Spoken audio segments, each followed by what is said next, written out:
Well, hello. Welcome to another ImagineFX tutorial. This time on faces, specifically the face of the many changing faces of elderly or older women. In this case, I've gone Caucasian, which marks another instalment in something of an unhealthy streak of Caucasian characters, for which I apologise. I'm going to have to start mixing it up soon, I think. But this particular tutorial, although it's ostensibly on drawing an older female character, is perhaps better entitled "Learning from My Mistakes," in which I invite you, the viewer, to learn from my mistakes in this particular painting session, and they are legion. So buckle in for a good hour and a half, if you can stand it, of just increased panic and lack of certainty and ennui and all the sort of all the emotions that you don't really discover until you have some kind of existential crisis. Starting out, got a bit of a cold at the moment. Starting out with just a monochrome sketch, which I thought would give me a nice strong foundation on which to base the rest of my painting. And there goes my phone as well, wonderfully professional. Starting out with a monochrome sketch, that tends to be my my starting point. Now, this is perhaps the first in the series of things which is ultimately responsible for my destruction. And since we've got a little while to talk about it, and since I've covered the basics of drawing facial anatomy before on a similar tutorial, why don't I tell you a little bit about why this ended up becoming such a protracted disaster? In the first place, digital painting is something that I haven't done in a little while. I've done a few of these tutorials now. But mostly I've done them very much just as drawings rather than as fully rendered pieces. I probably hadn't done a fully rendered digital painting in maybe 3-4 years, possibly, as long as that. So there's that to take into consideration. I was still kind of finding my feet again. But there's also the fact that typically when I would do any kind of painting, digital or otherwise, I would always start on paper with a pencil, which is very much how I always go about drawing and painting. But of course, for the purpose of these tutorials, everything's done from scratch in Photoshop with my sort of fairly cheap little graphics tablet and everything. Which I'm not blaming my tools. I'm just saying that the end result in this video, which is a painting that I'm reasonably proud of, is achievable with a fairly minimal selection of resources. So don't worry too much if you've not got the latest Cintiq. I just use it was a Wacom tablet. It was probably about 30 quid when I got it originally. It's not even wireless. It's a Wacom Bamboo. I don't know if you can even still get them, but you can get, whatever the more contemporary equivalent is, which will probably be better. But yes, in terms of starting out foundations of a drawing, I would tend to go in with pencil on paper and flesh out, so to speak, a drawing to a point where I was happy with it in that form. And the temptation, of course, with digital painting, which was a temptation which became overwhelming in this instance, is to go in and start rendering things right away, because you're already working in colour, or in this case I was, because I wanted to start out with a kind of established colour palette. didn't end up working out quite the way as that I'd expected. And as a result, I'm constantly changing the anatomy of the face throughout this tutorial. I'm changing just like almost everything becomes altered from its original form by the end. And a lot of the alterations aren't actually that time consuming or difficult once I've got the fundamentals of sort of colour and tone and highlight and all those things established. What takes the time is, I suppose, getting to the stage where I realise exactly what has to be fixed. Because I spend a lot of time in the, say, about the halfway point of this tutorial. Tutorial being a particularly generous word at this point.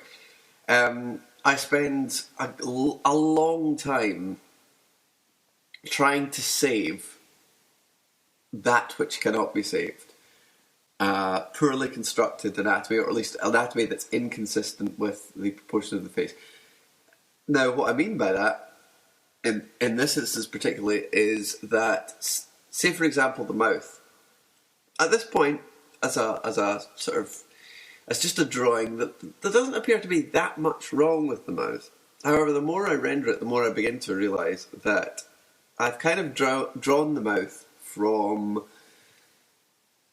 a kind of a different angle from the rest of the head. The rest of the head is sort of pointing downwards slightly. We're seeing a little bit more of the top of the head than we would if we were looking at it straight on. Whereas the mouth we've shown almost from a little bit underneath, which is pretty much the exact opposite of how actual perspective works. And I try and salvage that because I've already rendered it at some stage during the process. I get later on, I'm trying to save it. Also, I don't draw older female characters as often, so there's a wee bit more experimentation goes in the process. There's slightly less of a sense of being aware exactly when the drawing is complete and when I can move on to the painting, because I'm not used to having a finished result of that. I mean, I wouldn't have done the tutorial if I hadn't felt that I could get to the point where I felt happy with it. But it's, as with most people, variations on the kind of the template face, which tends to be between adolescence and middle age, where all the sort of forms of the face are fully formed but not yet sort of visibly decaying. Any variation on that tends to require at least a jog of the memory, and that's why I've got so many reference photos there, just to give me a sort of something to cling to in terms of the little nuances of facial anatomy that start to creep in as the years tick by. Now I'm trying to get a little bit more sophisticated with my rendering here. At too early a stage, really. At this point, I should just be concentrating on my areas of light and shadow and creating pretty much just like a black and white piece, although in this case orange and white, and then going in and taking care of my colour a little bit further down the line. But as I say, my recent inexperience in digital painting is coming to the fore here. But this process was as much a learning experience for me as it may not be for you. I ended up with a product that I think I was more happy with than I would have been had I just taken the measures that I would have done a few years ago when I was painting digitally, and kind of discovered, not necessarily a style, but discovered methods of rendering and results that I was happy with, that exceeded my expectations going in, which is the best you can hope for, really, when you do something like this. So it's not that I feel that the end result is a crashing disappointment, but the process could certainly have been a lot easier, as will be evidenced in the fact that at this stage I think we're working on something like 6 times or 8 times the actual speed of the process that I've sped the video up to. It gets considerably faster than that as we go along, but you'll barely notice because so little progress is being made. It's funny, I did watch some of it back in order to make sure that the speeding it up didn't make it too kind of unreadable. And I would have struggled to tell you, to be honest. If I hadn't been aware of how long the process took originally, I wouldn't really have known how much it's been speeded up. The overall painting time on this piece, believe it or not, was somewhere in the region of 19 hours, which is ridiculous. Really, it should have taken probably less than half that. But that's the problem with inexperience. And I suppose, it may be reassuring to some of you if you're not particularly experienced illustrators or painters or anything, to know that if you are taking a long time to do things because you're not fluent in the technique yet, that's not a problem. That's not something that is innately wrong with you or wrong with your approach. You're learning, and as you learn, your knowledge of the techniques and the methods that you use and the technology that you use will become more streamlined, and more efficient, and you will start to become a lot quicker. I mean, I did two tutorials for this edition, one of which, as you can see, on an elderly female character, and the second was or first, depending on which order you read them, was on a character running, and that video will also accompany this. I got a couple of friends in for that one to try and heighten the process, and you may be either crashingly disappointed or incredibly relieved that I've decided to do this one solo, depending on how you felt about the other one. But that one was done. That painting was done after this one and took less than half the time that this one took.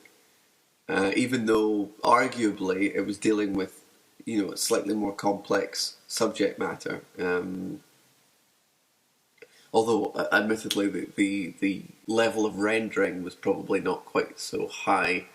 With the face, you try. It's nice to do a good sort of finished looking job on the face, because the face is the focus of the image, the eyes particularly, and then growing out from there. So the greatest amount of detail and attention should tend to go, well, not necessarily detail. If you can pull something off in quite a simple way that looks very effective and kind of clever, that works as well. But generally, the greatest attention should be paid to the focal point of the image. And if you're doing a portrait, the focal point of the image is the eyes.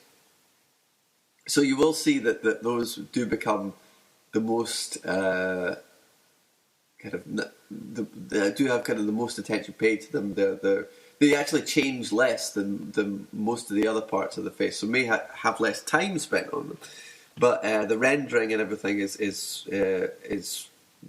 gone into in a little bit more detail, and there's a little bit more kind of dimension carved out of it, just to help sell the effect of the face. And same with if you're drawing full figure characters, your greatest amount of attention should be spent to the face and head, because that's the focal point. The head and the hands typically, the focal points. If you're drawing a picture with multiple characters, whichever character is the focal point of the scene would have the most attention paid to them. I mean, it's pretty obvious stuff when you say it out loud, but it's sometimes just something that you don't think to. If you haven't thought about it before, it isn't obvious. As soon as it's mentioned, it seems obvious, as a lot of kind of compositional design elements are. as soon as they're analysed, they seem like incredibly natural. Incidentally, apologies again. I say again because I apologise about this on the other video and have done on several videos in the past. Apologies if the quality, the resolution of the video is not fantastic. I'm having a little bit of trouble with my export settings, and I'm looking to improve that a great deal for the next few tutorials. So hopefully, if I do any more in the near future, then you will see a marked improvement. Fingers crossed. So I'm just going in. I mean, I'm still at 6 or 8 times the actual process speed here at the moment, I think. So.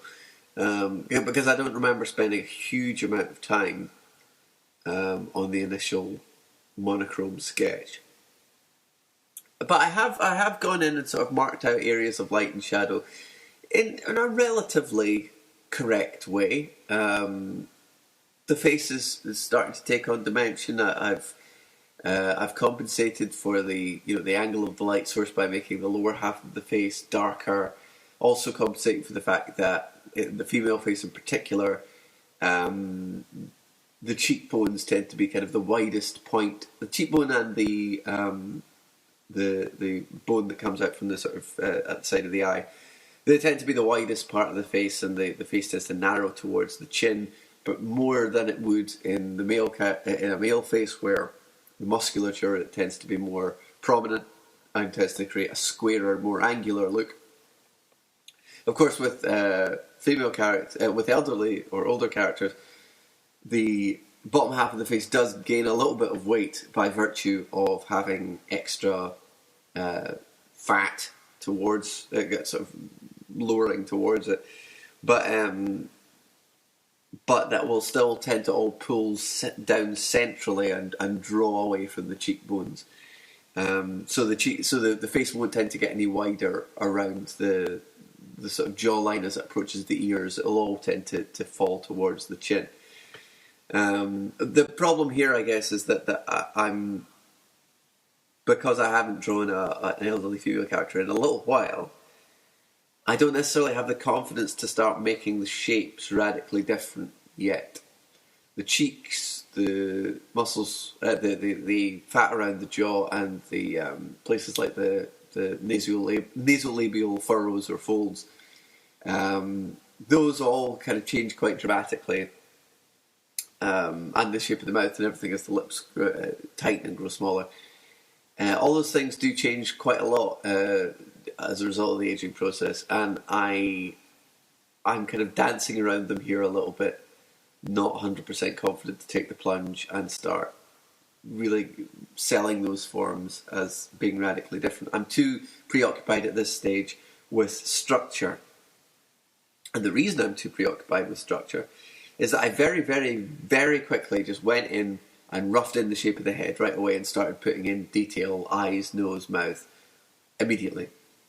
And that was partly because I was already working in colour and I was sort of, enthralled by the fact that I already had a flesh tone to work with and everything. So putting shadows into that and stuff seemed very visually satisfying already, even though I'd spent virtually no time establishing a sort of basic skeletal structure underneath. I'm currently paying for that. Everything I'm doing at the moment, I'm putting in detail that I know should be correct, and yet it looks wrong. And that's as a result of poor foundation, poor structure. Having said that, drawing faces and drawing anatomy in general is something that is a focal point for a lot of what I do in general. So learning to kind of compensate for my mistakes as I go along is not something with which I'm unfamiliar. But in this instance, because I'm working in a medium which I'm not used to, it does have a kind of crippling effect for a while anyway, where suddenly I'm finding the results radically different from what I expect, or at least looking muddy and unprofessional and making a lot of the mistakes that I'm eager to avoid, and therefore sapping all my confidence and everything in my abilities. And suddenly, at some point, I start asking myself, "Oh, am I actually as competent and versatile as I think?" But as the process goes on, you learn to just kind of put those thoughts to the back of your mind and focus on making it look better. Which, the more you work on it, that won't always be the case. It is possible to overwork stuff, but the good thing about digital, of course, is that if you overwork something, provided that you have created a little bit of a breadcrumb trail for you to get back to your original or like an earlier stage in the process, then overworking something is not the end of the world or the end of your picture. Even you can go back to an earlier stage and unmake some of those bad decisions, and which is something that I do end up doing a little bit further on from this. So at the moment, I'm trying to kind of fudge the forms by, now that I've rendered things a little bit better. I'm going in with a slightly more sketchy approach and trying to define some slightly more defined or even sort of stylistic edges to really sell the structure of the face. Again, this is reverse engineering that shouldn't have been necessary, really. Although you may always find that you have to do a little bit of reverse engineering, because you usually spot something. When you spend a long time on an image, you end up spotting things that you did wrong at the earlier stages. A lot of the time, it's not unique to inexperience. You can't spend, if you have a kind of visually analytical mind to any extent, which presumably if you're pursuing the visual arts you have to, then you're always going to notice things that aren't quite as you would like them to be. I've started adding highlights here, you'll notice as well, because I wanted to get a sense relatively early on that there was that I had a strong enough foundation on which to build. I'm adding highlights. Sorry, I just had a slight edit there. Adding highlights just to give myself a little bit of confidence that if I had a little bit of dimension to this model or this drawing, it's going to look halfway plausible. And I guess I satisfied myself that was the case. I can't really remember. But at this stage, putting in highlights and things is very much just as a kind of way of giving yourself a little preview of what the finished thing might look like. Really, it should be a case of softer details and things at this stage. But as I say, I was eager to get to the painting stage, the finished painting stage, and my inexperience, or recent inexperience anyway, let me down. Now, I do keep vacillating between or toggling on and off the photo reference. It might be a good time to say a couple of words about that. I have been asked a couple of times how much photo reference I tend to use, or how heavily I tend to rely on it. With drawing faces, as you can see, I've amassed a fair few of them there to give me some nice touchstones for the subtle areas of anatomy. But in terms of kind of creating my characters and everything, I don't tend to use photo reference I don't tend to adhere to it too tightly, because it's an area where I've concentrated a lot to learn the the anatomy of it, so that I can kind of play around with it a little bit more, and add as much character as possible in the way that I want to, and put the types of character into the face that I feel are appropriate. So I don't tend to use photo reference too heavily. If it's a tricky lighting setup for a scene, or a particularly close-up shot where there's you would see surface detail that you might not normally be hugely familiar with because it's at such kind of close quarters, then I might look into using reference more heavily. Or if it's somebody with a different build or different ethnicity or any of the things that kind of deviate from, I suppose you would say, the default characters that you tend to use, which actually seems it seems a bit of an indictment on how prominent, sort of white male characters between 18 and 45 tend to be in comics, and other assorted media. So looking upon those as the norm and everything else as a deviation is perhaps a problem with your worldview. But then there's no getting around the fact that a lot of scripts do call for those types of characters specifically. So you will find yourself drawing them a fair amount of the time. But anyway, I can't remember the exact point I was trying to make. But yes, the amount of photo reference I use usually is dependent on how familiar I am with the subject matter. Maybe put it that way instead. Being a white male between the ages of 18 and 45, I'm more than familiar, uncomfortably familiar with the subject matter. Whereas if it's somebody of a different age or gender or ethnicity, or even just a different type of appearance, from a different type of build from what I would draw normally,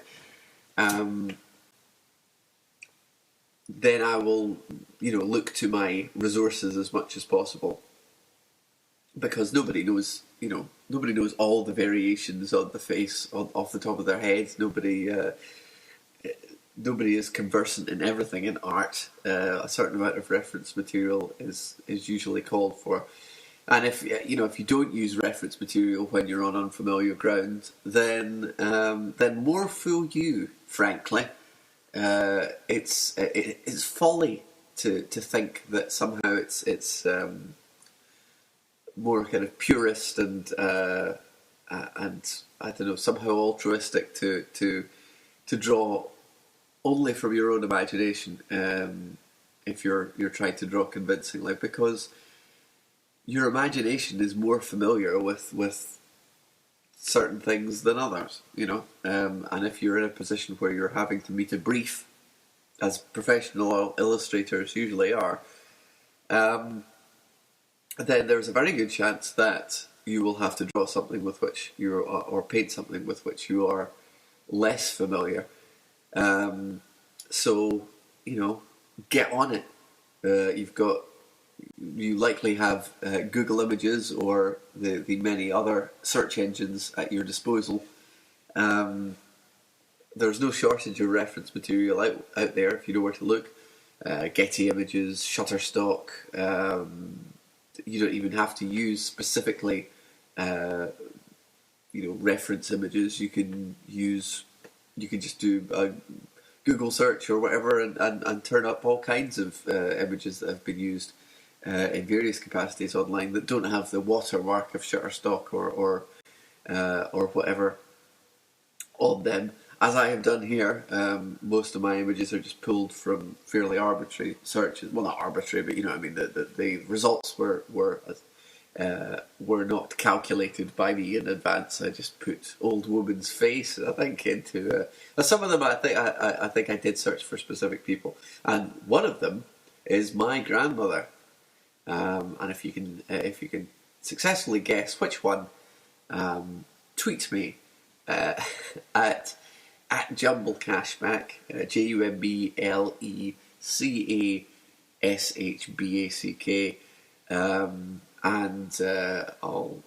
give you a retweet, and I'll send you a Twix. How does that sound? Also, if you've got any other questions regarding drawing or comics that I've worked on, anything of that nature, you can reach me on Twitter. The hair here, your hair here, I've put in just again to give myself an idea of how this character would look with hair. Ultimately, I decided to go with a bald character for dual purposes. One is that I wanted to give myself a little bit of an extra challenge, I suppose, in that I wanted to make the character sort of visibly to communicate everything that was asked of me about the character. In other words, that they were older and that they were female, without using some of the more kind of traditional gender identifiers out there. So I didn't want to have the character in heavy makeup, and I didn't want to give the character an obviously feminine hairstyle or anything, because the whole point is to get across the idea of the character purely through anatomy.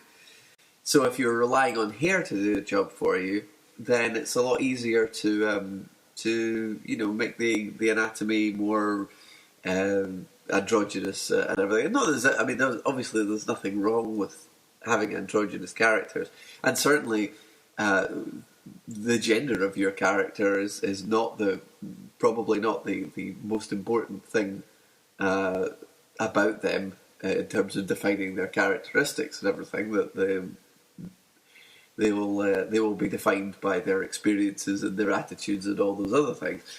But if your script calls for a female character, and it's quite definite that that's what they want, then presumably that's something that your writer wishes to communicate to the audience. And if you can communicate that as an artist, using only facial anatomy or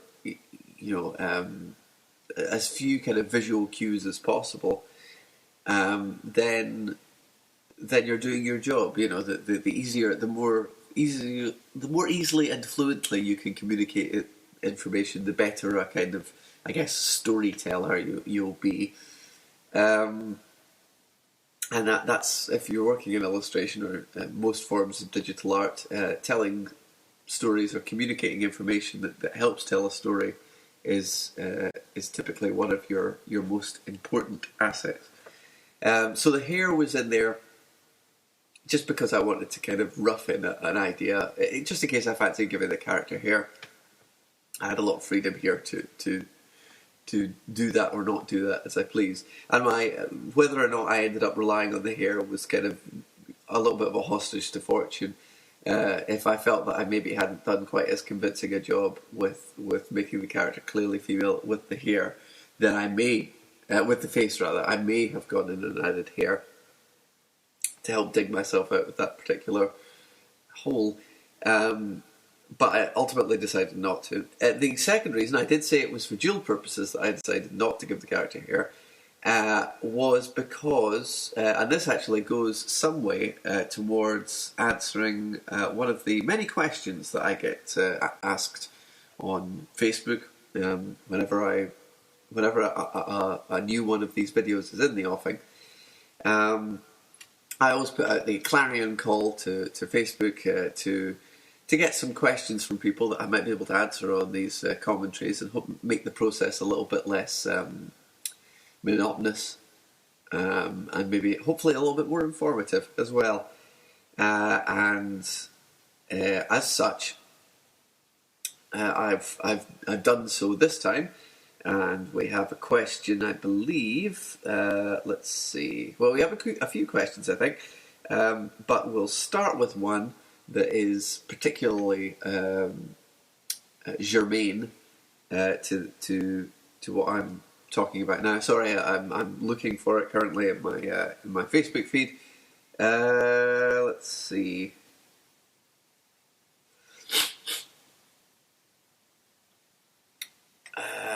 I found a couple of the comments, but where's the actual post? See all notifications. Apologies for this. I must seem an incredibly technically ill-informed, but it's partly because I'm trying to look at the screen and not have any dead air, but at the same time also look on my iPhone type thing. Let's see, come on. Commenting on my post, where are they? Here we go. Yes, so here we are. Our first question comes from Cameron Foster, my brother. He says, is hair like super difficult to draw? Well, as you will notice if you've seen both my contributions to this issue of ImagineFX, it may be tempting to think so, or at least that to think that perhaps I may have some difficulty with it. It's not necessarily that it's super difficult, but in this instance, with doing a fully rendered painting, it can be an extra hassle, and since this was an anatomy tutorial, I figured there's no real need to spend extra time when this is already a 19-hour-long painting session worrying too much about hair, particularly when I wanted to satisfy myself that I could communicate that this was a female character without it. So in many ways it was kind of a happy economy. Is that a turn of phrase? It was something which I did partially for convenience purposes, but which also served to, I think in some ways, enhance the finished product, or at least enhance the exercise. Now I'm finally coming out of the monochrome process and going into starting to add some genuine colour, I suppose.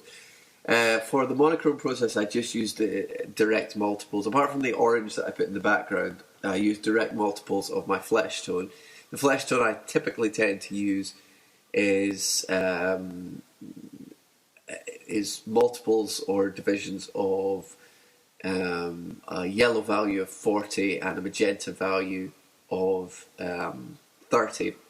I work in CMYK for anything that's intended for print, as indeed should you, and those are the colour values that I like as a base for a flesh tone. So a darker area will be, say, for example, I've mentioned this before, but 80 a yellow value of 80 and a magenta value of 60, so exactly double each proportion. And a lighter value would be 20 and of yellow, 15 of magenta, and so on. Here I've decided that I want to give my reflected light, which will sort of be deeply embedded into all of my shadows, a nice reddish hue. It's a sort of Frazetta touch, which I'm not fit to hold his sword really as a painter, but you can always learn from the best.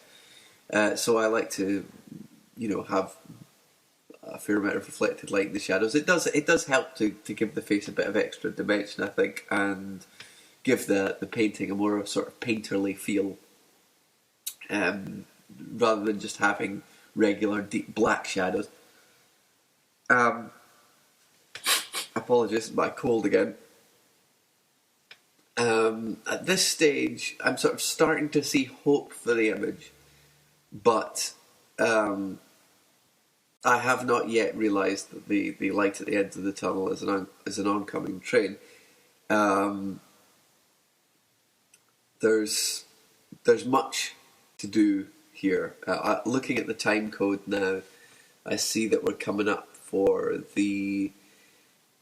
nearly the halfway mark, not quite there yet. But what's galling about this is that we've only just made the jump to being considerably faster speed up of the workflow. Although we're halfway through in terms of this video, we're probably only about, I don't know, a sixth of the way through the actual process of me having done the thing. Because I've used red as the reflected light colour, I've also set a new background tone of sort of red and dark kind of burgundy, which are all multiples again of the same tones in this case. Well, not direct multiples actually. What I've done, my kind of base colour for my reflected light is pure scarlet, which is 100% magenta, 100% yellow. So the way to darken that is to start adding cyan. So the sort of brown colour which I've got as the darker red there is probably 100 yellow, 100 magenta, and maybe something like 80% cyan. I'm not sure if that's exact, but it can't be far off that. And certainly, if I were adding more cyan, it would make for a darker, greyer burgundy. And if I had less, it would be a more intense red. It would all be within the same sort of palette. Now that I've got kind of my colour palette fairly defined, I'm going in and starting to kind of soften things a bit. I'm not smudging, I'm not using the smudge tool here at the moment. What I'm doing is I'm just using the colour picker to find little areas of overlap with the lighter and darker areas, and just using that to soften the areas of colour and everything a little bit. I think I've also added a little bit of temple vein coming out from the eye there. It's just a little anatomical detail that you wouldn't tend to put in unless you're dealing with close-up or an aged character. In this case we've got both. So I just thought I'd pop it in to kind of break up the sort of the radial wrinkles around the eye. Those are very much like a kind of bullet wound, a bullet hole in a windshield, and that they kind of radiate out in converging lines towards the eye, but also in concentric circles around it, almost like a kind of cobweb. The radiating lines, the lines that converge, all converge at the side of the eye, the sort of ear side of the eye, not at the lacrimal or tear duct. They all sort of fire out from where the eye would kind of crease, just as it goes towards the ear, and the lines that radiate that are just almost like an extension of the bags of the eye. They come out as circles radiating out from the core circle, which is the eyeball itself. Now we're starting to see a little bit more of the rendering, which will become standard for this image as we progress. What I'm doing with these layer settings is I imported a texture, a sort of parchment texture, because I thought that might help. If as a sort of subtle suggestion of age, if the background and possibly even our figure itself had this slight texture overlaid atop it. Ultimately, I abandoned that idea, although I do end up using a sort of texture later on. But normally when I do that, I don't just bring it in on the overlay layer or multiply layer. I'll play around with all the different layer types and opacities to see if I can make the texture work convincingly. And if I don't like it, I'll just get rid of it. It's pretty straightforward, really. It's just a process of experimentation. Sometimes it works, sometimes it doesn't. It's rare that you'll go in with a painting process like this. Certainly it's rare that I'll go in and know exactly what I want to do and how I want to do it before it's done. There'll always be a certain amount of experimentation. That's the benefit of the digital process. With ink drawings and things, actual practical traditional drawings, I have to be fairly certain that what I'm going to do is going to work in advance. But exercises like this are, partly a self-training exercise, so I get the opportunity to play around. Now, those highlights that I added to the top of the head are one of the first things in this image which start to look right, where the rendering starts to look pretty much as it should. And that's because the top of the head, while not exactly a perfect sphere, it does have the sort of flattened areas at the temple and everything, is the closest to a fairly straightforward geometric object in the whole of this face. So it was the easiest to sort of second guess how it would look under certain lighting conditions. I shaded it very much as I would a ball, and that seems to work. Subsequently go in and compensate for the slight indentations of the temple and everything, but it can all be achieved with fairly simple, broad brush strokes, as it has been here.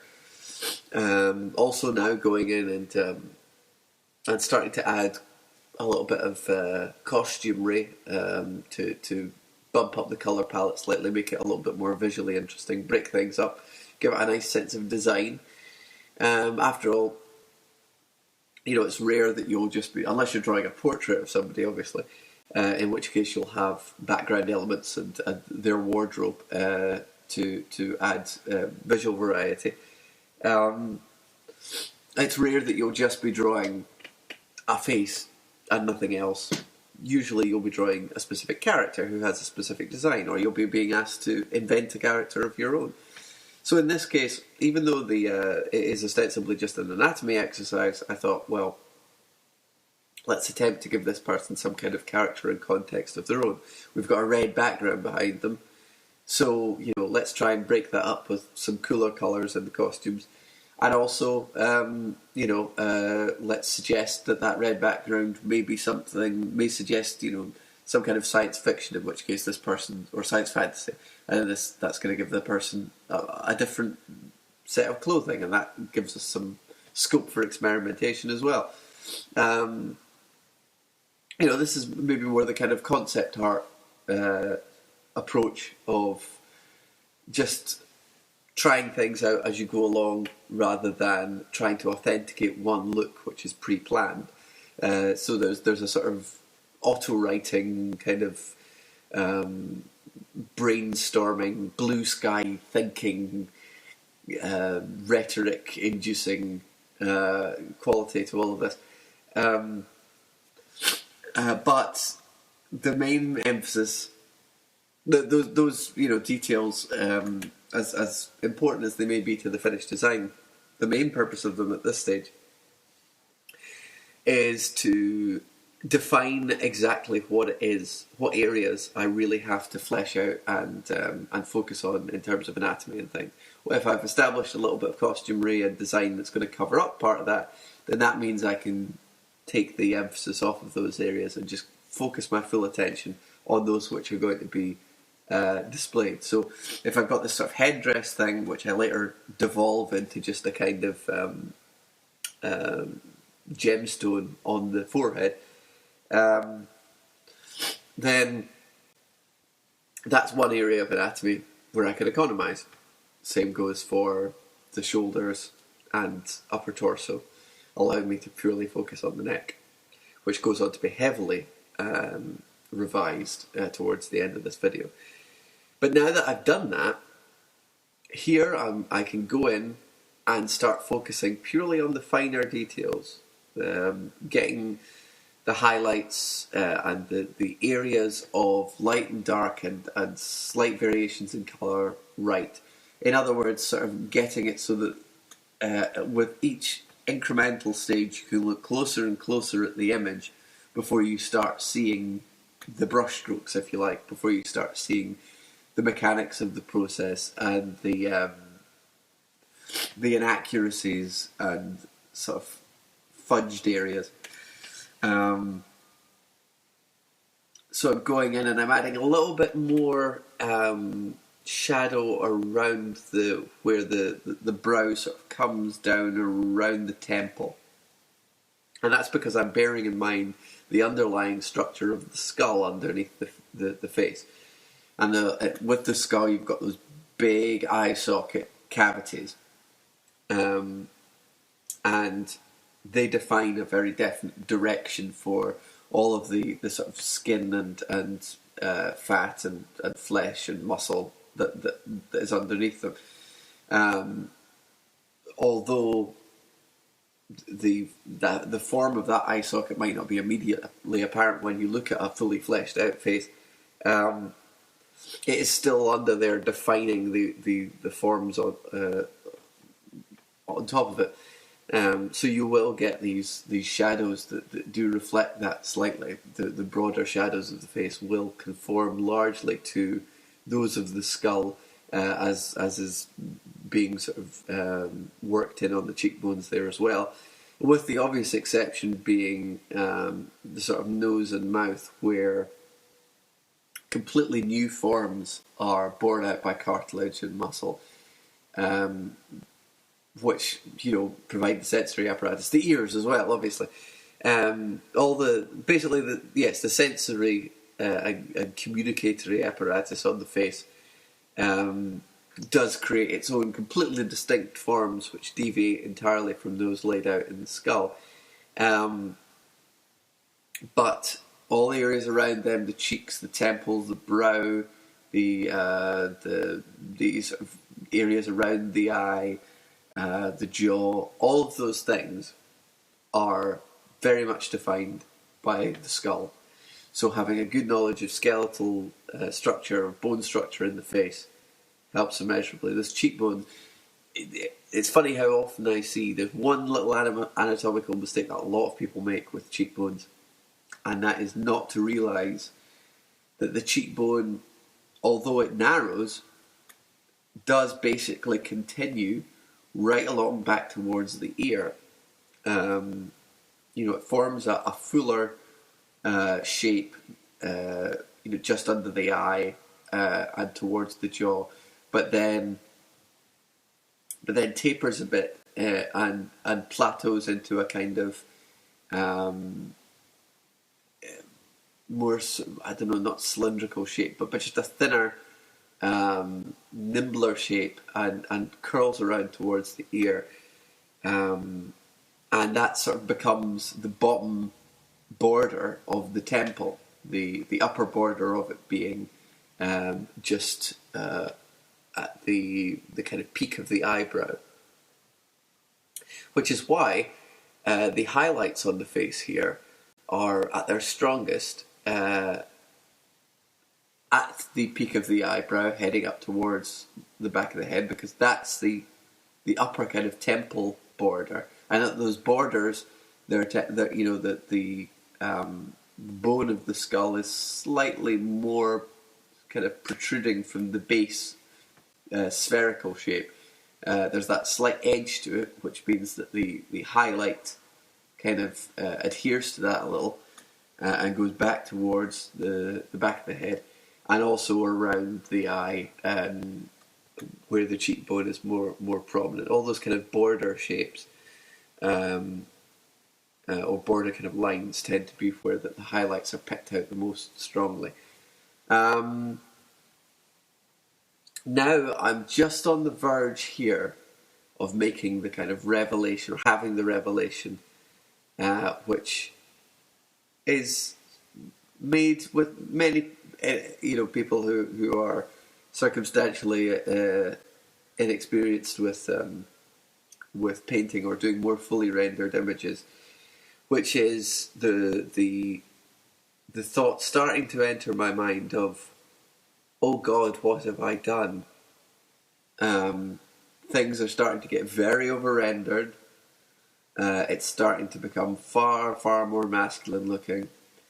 The rendering itself, although laboured over, is beginning to look far less attractive. And I don't mean that in the sense that I wish the character to be overtly attractive as a sort of in kind of beauteous, pulchritudinous terms, but it should be pleasing to look at as an image, and that is gradually eroding, or even rapidly eroding, with this accelerated frame rate into quite a grotesque image. And I start to realise that quite soon, I think. Not yet, perhaps. I think even more butchery has yet to be seen. But I have left that breadcrumb trail. This is not the only layer on which this... Here we are. That was my realisation there. That quick flicker, that was me looking at the underlying layer and realising, oh my God, that looks far better, or at least far more human. So all I did was just lowered the opacity of the one I was working on. So a lot of that rendering that I did, smoothing out of areas, and particularly the effort I made to pick out details around the eye and make them more stand up to closer scrutiny. A lot of that's still there, but softened tremendously by reducing the opacity of the layer I was working on. The way I tend to use layers when I do this kind of digital painting is not... I don't tend to use one layer for lights and one layer for flats or any of that type of stuff. I typically just work on a layer until for a certain period of time, then create a new one and start working on that. Just as if I were painting over an area in traditional materials, with the added bonus that at the flick of a switch I can strip away or dilute just the amendments that I've made over the course of the previous painting session. So as soon as I get to the point where I have a break, or I'm going to save the image, or whatever seems like a natural interval, I will create a new layer and start working on that, and that'll be sort of my next layer of revisions. And it's a very effective way to work, because you can... there are some things that I will have on separate layers for practical purposes. The background, for example, is on a separate layer.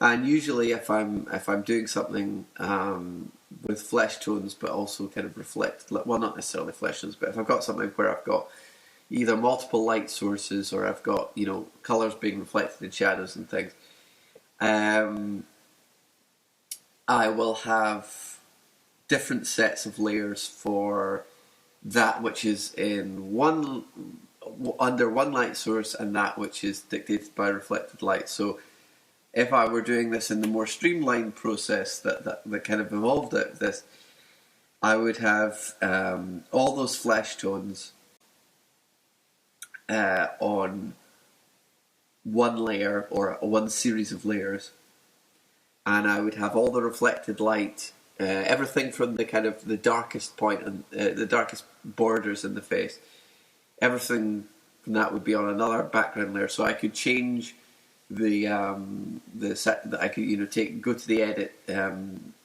option and change or image. It's image you go to for adjustments, isn't it? Yes. Yeah, that's right. Yes, I would go to image and I maybe adjust the saturation or the color balance or the lightness or whatever of just those flesh tones, so that the reflected light would stay the same. Which is something that you'll see if you watch the running tutorial as well. You will see that that's more the way the layers are broken down.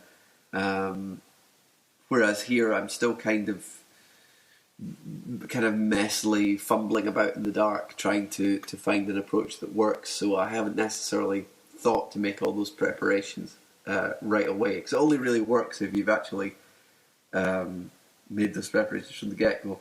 Although I suppose you could just copy and paste everything into a new layer and just erase the areas that you didn't want to be in it. But when you're working in, subtler tones and everything, it's sometimes difficult to do that, because there'll be areas where there's a graded difference between the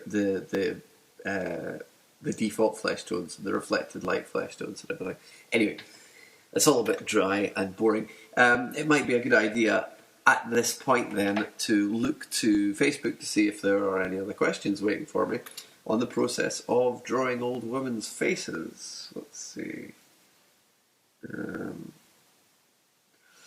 Here's a question that was intended for the running tutorial, but which I never got around to. I might get a couple of these. So it's a bonus question for the other ones. Since they're appearing in the same issue, I think it's alright to do a kind of crossover. This one's from Cameron Foster, who is my brother. He says, do you ever draw abs on yourself?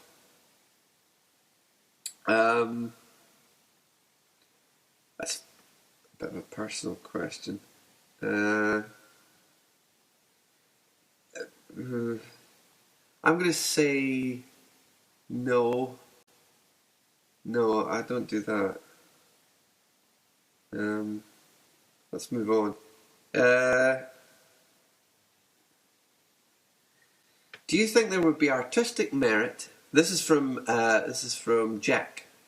Do you think there would be artistic merit in drawing humans with bird skeletons, like human skin pulled over a big bird, especially in the context of a rom-com?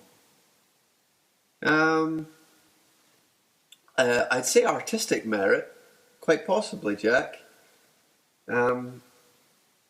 I think that's pretty much the only merit that could be applied to that.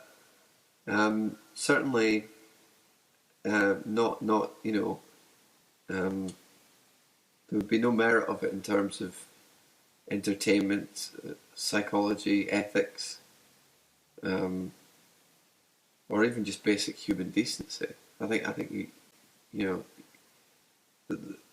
there might be a couple of people you can speak to. I'll message you privately about that. Let's see.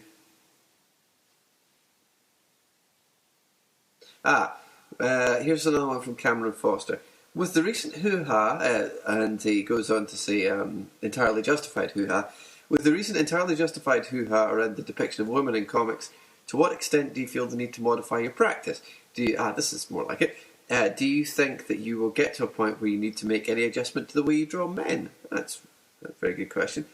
Let's see. He goes on to say... let's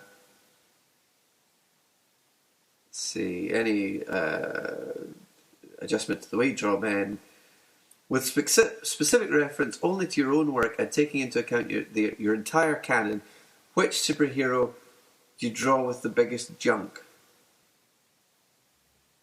I don't know if he qualifies as a superhero, but I'd say probably Wreck-Gar from Transformers.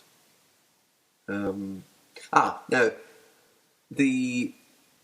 you'll notice that I changed the scale of the sort of the dome of the head there. That was just, again, one of those alterations that's made so much simpler by the digital process. For some reason, I always tend to make the upper portion of the head a little bit too big and dome-like.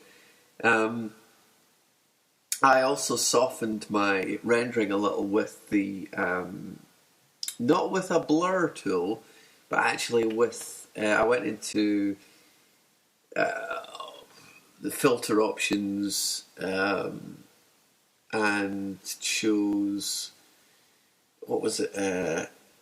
It was in the noise options, and it was dust and scratches, and that just smoothed things out, but it kind of keeps your borders quite clean and stuff. So it doesn't smudge everything. It still gives you some quite clear,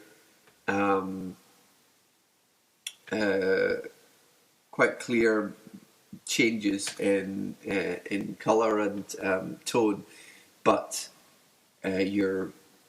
if the sort of overall quality of your rendering is maybe a little bit choppy, it just smooths a little bit out for you. I mean, it's really just supposed to reduce noise, and I suppose in a way that's what you're doing. But it's not something that I would have initially maybe realised was good for also kind of smoothing out areas of slightly hasty or unfinessed edit rendering.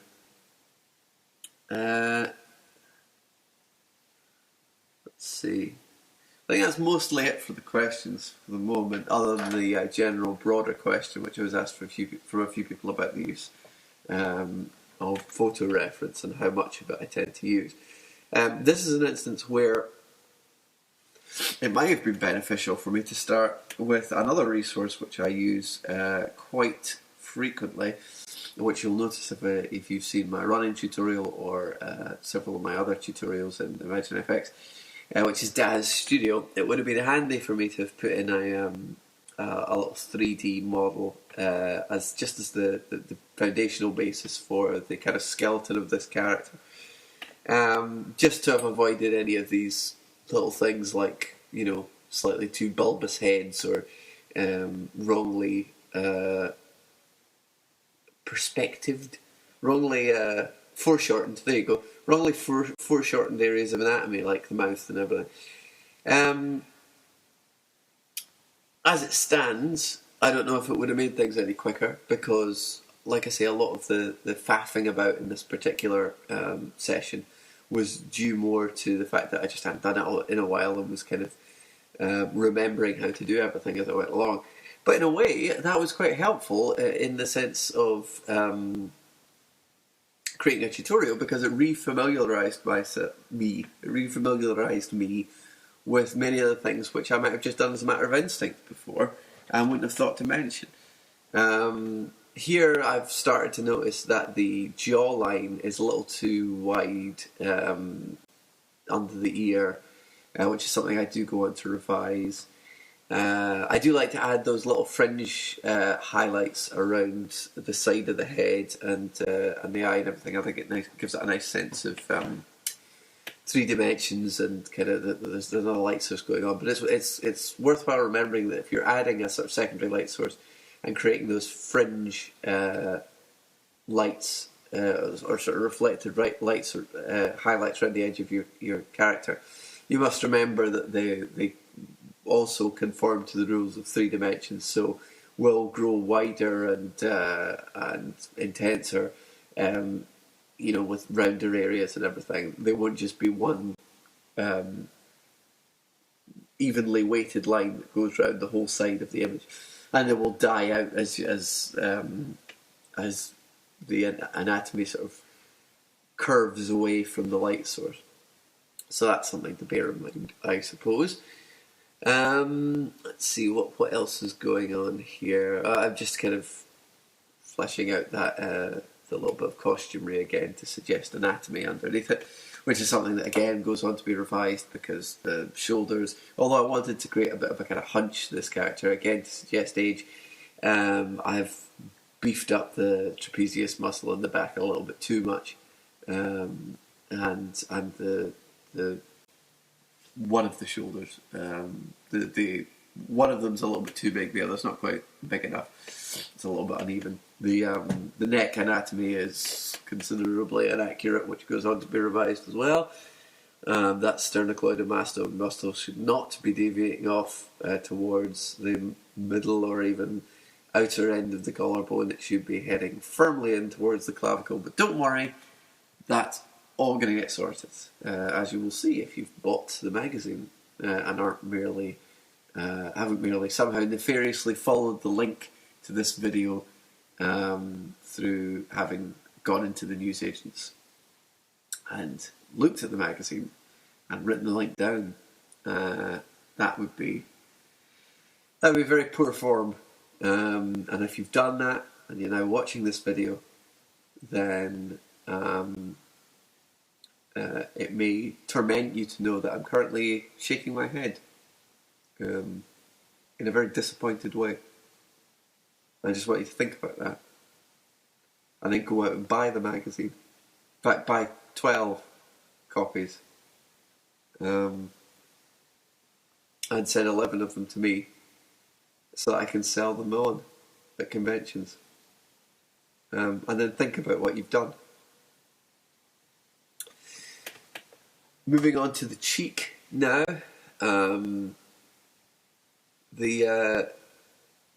I haven't actually changed the area of the sort of nasolabial furrow too much. I know I said that the fat and everything tends to converge towards the mouth and stuff, and indeed it does. But because this character is sort of smiling wryly, that has actually pushed the cheek up a little bit. And in many ways, some of the mistakes that I made when making my initial sketch have gone on to be constituent elements of what's defined the expression on the character's face. I'm now going in and altering the mouth and the sort of cheeks that are receding away from the camera and everything, even more just to sell that expression. And that can happen. Happy accidents can happen, where something that was initially a mistake goes on to be the foundation for what you like about your image, or what suggests character about it. Character often comes from imperfections, and in these cases there are imperfections in my initial drawing. At this stage, a lot of the anatomy is quite similar to what I ended up with in my monochrome sketch, but very soon we'll begin the process of vast revision, over the course of which we will see the jaw revised, the mouth revised, the chin revised, the brow revised, the neck revised, the nose slightly revised, although I may have done some of that already. I noticed when putting my highlight fringe around the nose that once again I'd ignored the rules of 3 dimensions. You'll notice that from the eye to the nostril, or indeed to the bridge of the nose, there are several suggestions of lines, sort of folds of skin, going kind of diagonally from the eye down to the point of the nose, which again a sort of suggestion of age and expression. And those are echoed very slightly visibly on the far side of the face, which we can't see so well. But you can see there's a couple of suggestions there of lines heading from the eye down to the nose. Now, those lines conform to the plane, which is the side of the kind of bone part of the nose, where I don't know if that area of the skull actually has its own name, but just kind of the sort of nose bone, which is not simply a protrusion that sticks out from the head, but more of a kind of triangular, kind of prismatic, tapered extrusion. I don't know what I'm talking about, but basically what I'm saying is that it doesn't just stick out completely kind of perpendicular from the face. It's quite kind of graded. It gets wider, it gets narrower as it goes away from the face, and as such, the side of it more of the side of it maybe facing the light and reflecting some of those additional highlights which I've added. Rather than there just being a nice white borderline highlight around the nose itself. You'll see that get kind of emphasised a little bit, I think, as we go on. Now I'm narrowing the sort of cheek and jaw a little bit. Oh, sorry, I think I'm about to sneeze or blow my nose or something. Just 1 second.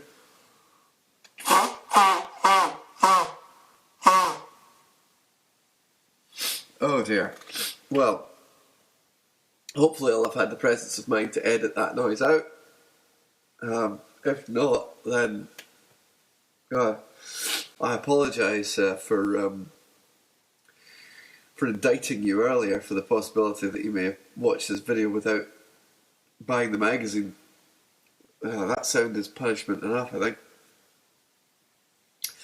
Well, anyway, I'm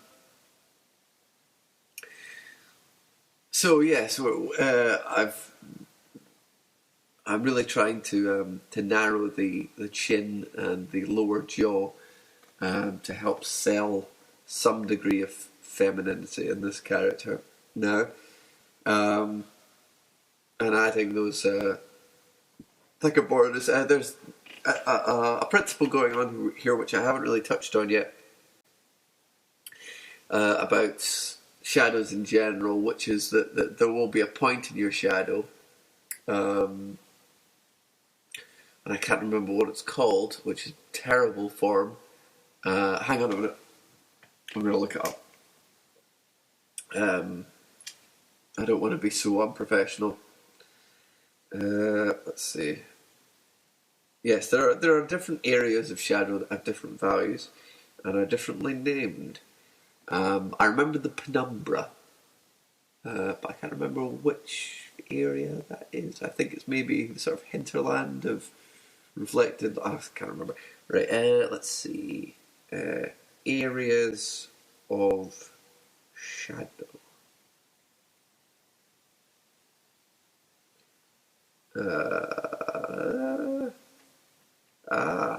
Umbra, penumbra, antumbra. All very interesting.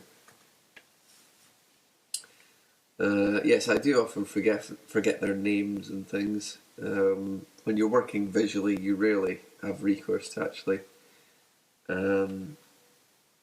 touch on the names for things, even muscles.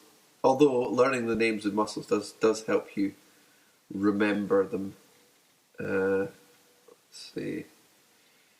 Shadow, areas of shadow. I'm not even sure what you would search for.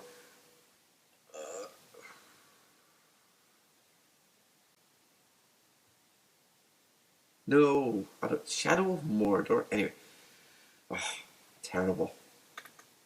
What a terrible tutorial. Did I start this video with an apology? If not, then consider this to be what. Okay, right. I'm finally doing something interesting. Okay, here I've finally got around to starting to correct the issues of mouth anatomy. So as you can see now, the new mouth area that I'm roughing in conforms far more to the correct rules of perspective and foreshortening and the angle that it would be given the angle of the head. And it's also giving me the opportunity to emphasise the kind of expression and everything of this character, and thin out the lips a little bit to give the effect of genuine aging. Our previous mouth was a little too suggestive of collagen injections, and given how round and sort of peachy the cheeks are, there is maybe a slight suggestion of Botox in there, which is completely unintentional. But yes, that's just me taking a little bit of artistic license to add a bit of extra expression into the face. The idea is to give a sort of unadorned look to this face, and not rely on the idea that somehow women's faces have to be perpetually youthful, and increasingly artificial in that aspect as they go on. Right. Let's see. Shadow.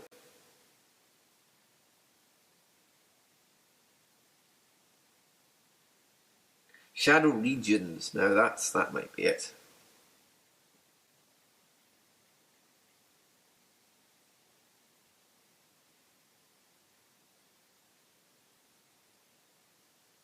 Let's see.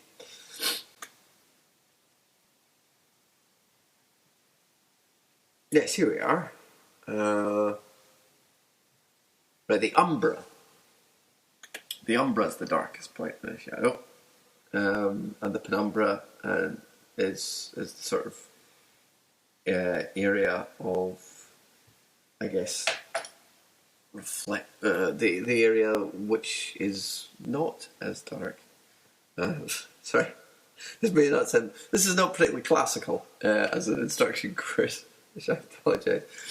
But basically, when you say you were drawing this as a black and white image, like an ink image, you might have shadows of light and shadows of dark, fairly crisply defined. So it would just be black and white, and that's it. Well, everywhere, pretty much, that there was a transition from black into white, where that change took place. There'd be one of these little darker borders when you render more as a more fully painted image. So, in other words, where the light meets the dark, where your shadow first starts to sort of become properly evident, that's where you have your little dark border, and then things start to get lighter from there. In this case, start to bleed into the reflected red of the sort of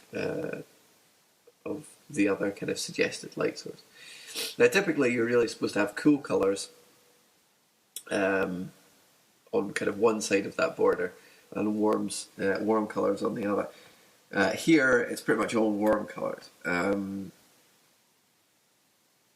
So that's maybe not 100% accurate in kind of painterly terms, but I guess I've just taken a certain degree of artistic license with that, and I wouldn't worry too much about it as long as you kind of make your forms react to light convincingly, so that they look like three-dimensional objects. You can get away with certain breaking certain rules of lighting and everything in terms of color, particularly with comics and science fiction illustration and things. Color can be a very important tool in terms of establishing a more kind of visually pleasing look for your images. So if it's not 100% photorealistic or classically realistic, then it's not always the end of the world. Sometimes it can even enhance your image, but it's better to know the rules before you break them, obviously. Now, I've gone on to obliterate almost all of the background here and use an approach which I stole, I guess, from, among others, J.C. Leyendecker, the illustrator, one of the best illustrators from the sort of classic Saturday Evening Post era. Very much a fashion illustrator and sort of society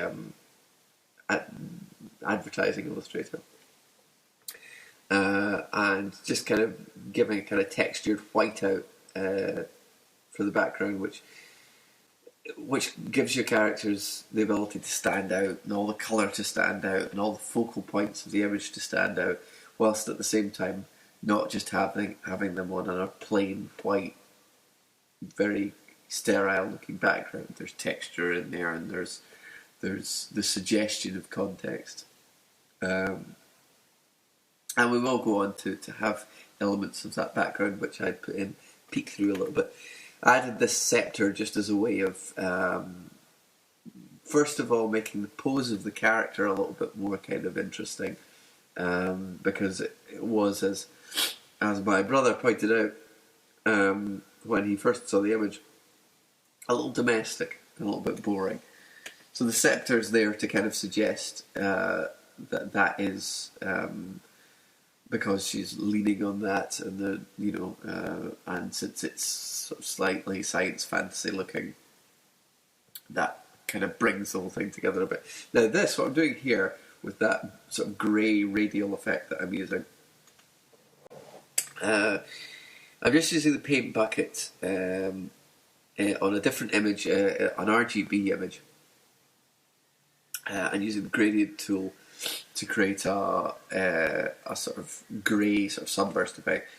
And I'm making that, and the reason I've done it in RGB in a different document is because you need to be in RGB to access certain filters in the filter gallery.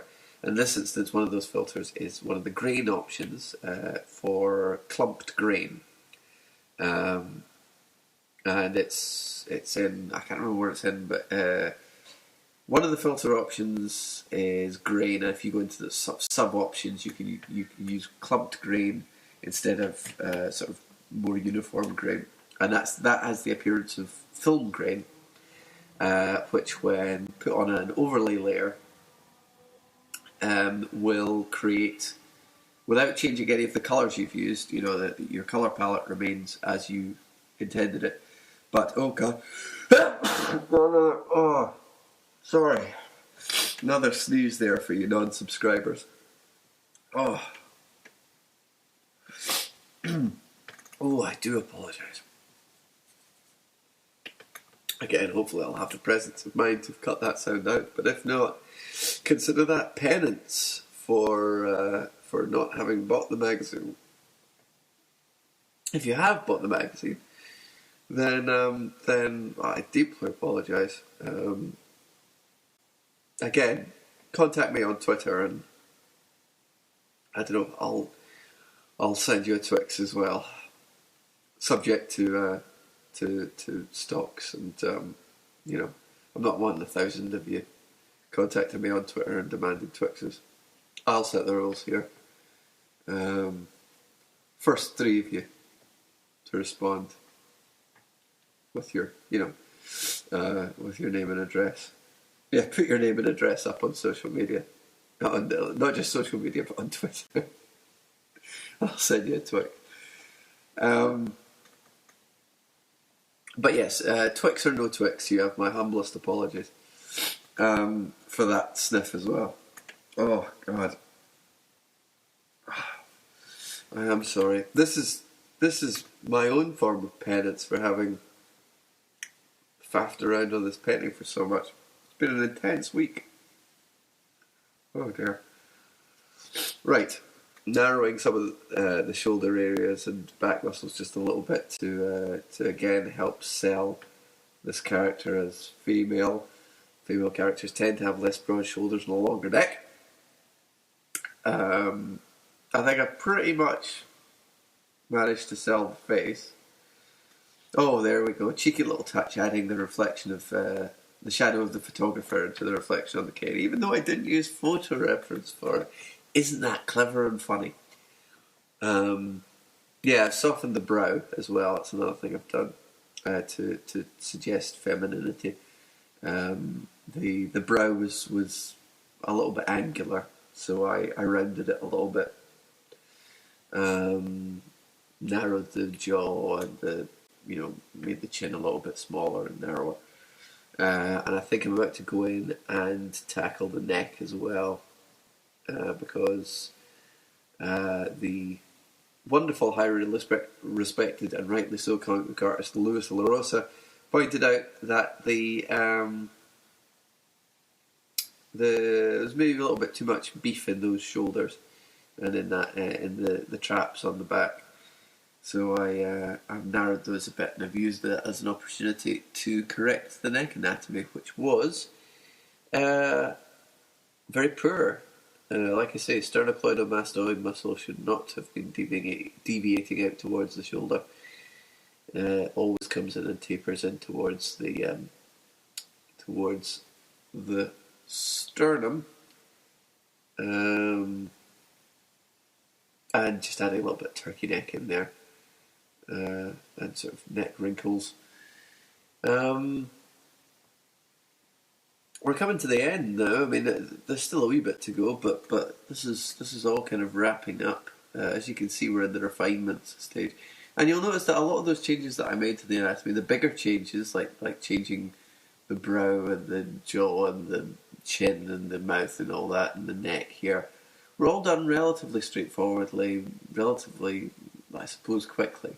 Once the sort of general rendering style was established, the neck's taking me a little bit longer here because there's a fair bit of anatomy to correct and a fair bit of extra rendering to do. But once the kind of look of your picture has been established, you've defined all your colours and you've defined how you're grading shadows and highlights and everything like that. In digital, making those amendments each individual amendment can be reasonably fast. It's just, if you start with a poor foundation, you just have to keep going in and making corrections again and again until it looks right. And that's something you need to do early on, really. Getting things looking anatomically correct and right and convincing, all that work really needs to be done at the foundation stage. That to leave yourself with as little as possible to do at the painting stage, other than just render things appropriately and get your colours sorted. Which is why starting with just a basis of a 3D model or something like that might have been helpful. But ultimately, I think it probably led to a better image, a more characterful image. So there's that to take out of it. And as the end draws in, I should probably begin to wrap things up in this commentary. As always, it's been a pleasure. Sorry if this one's been a bit more apologetic and dry and diseased than you may have come to expect. But if you haven't watched the running tutorial that also comes with this issue yet, then do head on over there, because that's a decidedly more fun affair, if perhaps less informative. Although this one, as I say, is perhaps better entitled "Learning from My Mistakes," the greatest of which may have been this commentary. So, bye then.